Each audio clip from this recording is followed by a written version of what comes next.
Assalamu alaikum. Inshallah, today we will going to explain the chart number 5, DC05.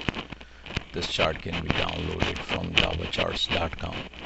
Now, in this chart, the topic or title is the creator. Now, first we will go through the attributes of creator, and then we'll try to explain the other picture. Basically shows a box here.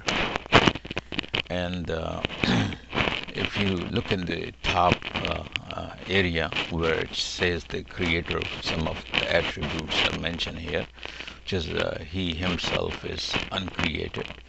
That means eternal, absolute, unique, indivisible, all-knowing, all-hearing, all-seeing, all-powerful, and there is nothing like the creator.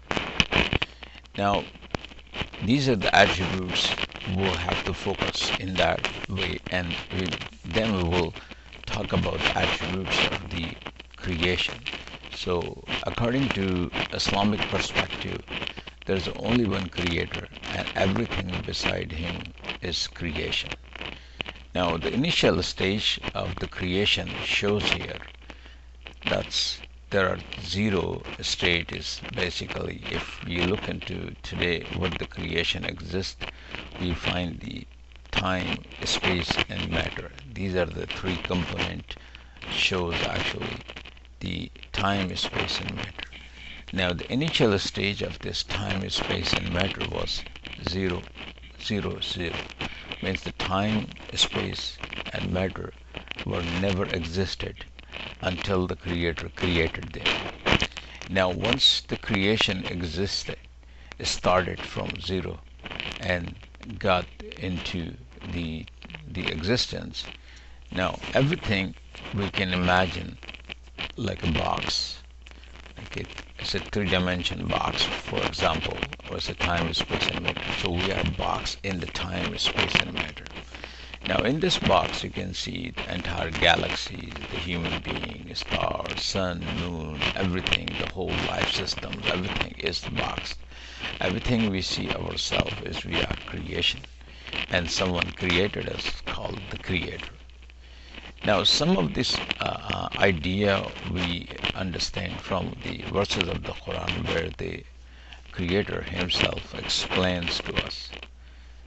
And for example, the Prophet Muhammad was asked about the creator, and some people came to him and asked him, O Prophet of Allah, tell us about the creator. So this verse was revealed to him. It says the Quran 1:1-2. It says He is Allah, the God, the one, Allah, the eternal, absolute. He beget not, nor is he begotten, and there is none like unto him. Now that's pretty clear that Allah is uncreated because he begets not, and nor is he begotten, and nobody gave him a birth. So he always existed. So he was eternal, and he's absolute, and he's one. All those verses tells these attributes in the Quran.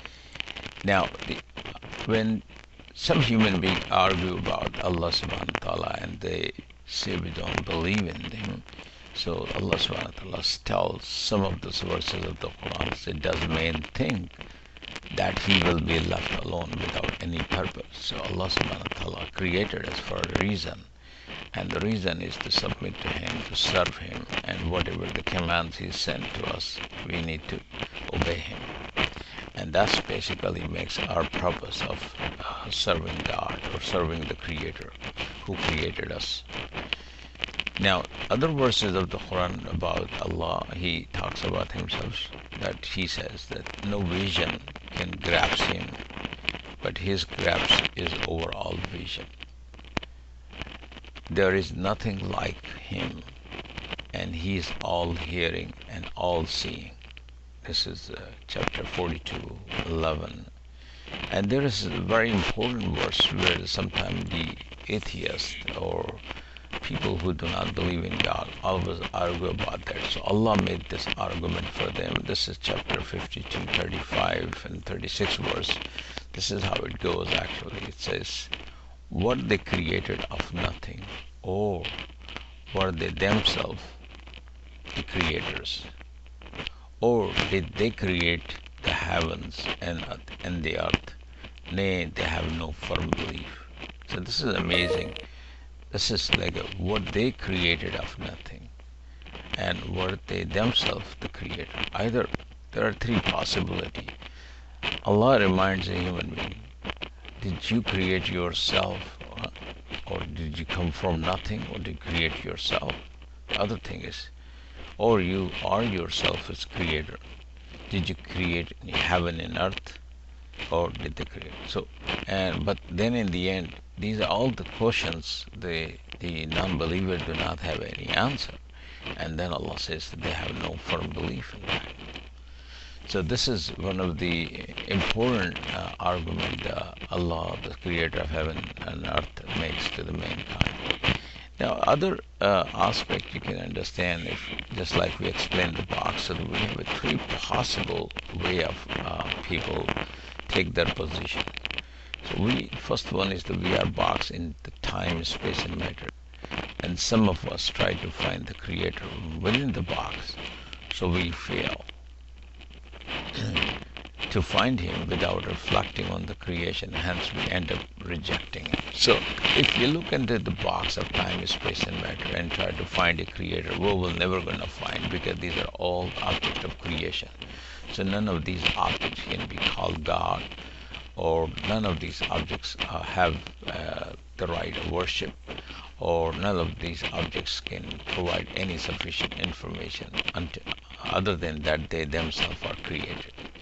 Now the second category is that most of us pick up object within the creation and give them divinity and fool themselves with the superstition, and we end up making many religion and conflict among us. This is very pretty common, that's how many people believe in different type of objects, and they start worshipping them, and they indulge in superstition with these objects. And the third one is the truth seeker reflect on the creation of the creator and recognize and accept him after seeing his sign by using intellect with understanding and rational thinking.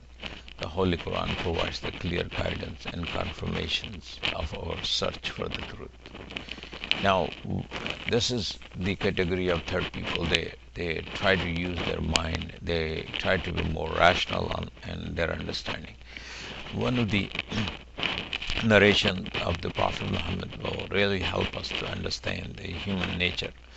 Every child is born with the pure nature, which is the fitra, or a state of Islam. It is his or her parents who then change him to a Jew, Christian, or a pagan.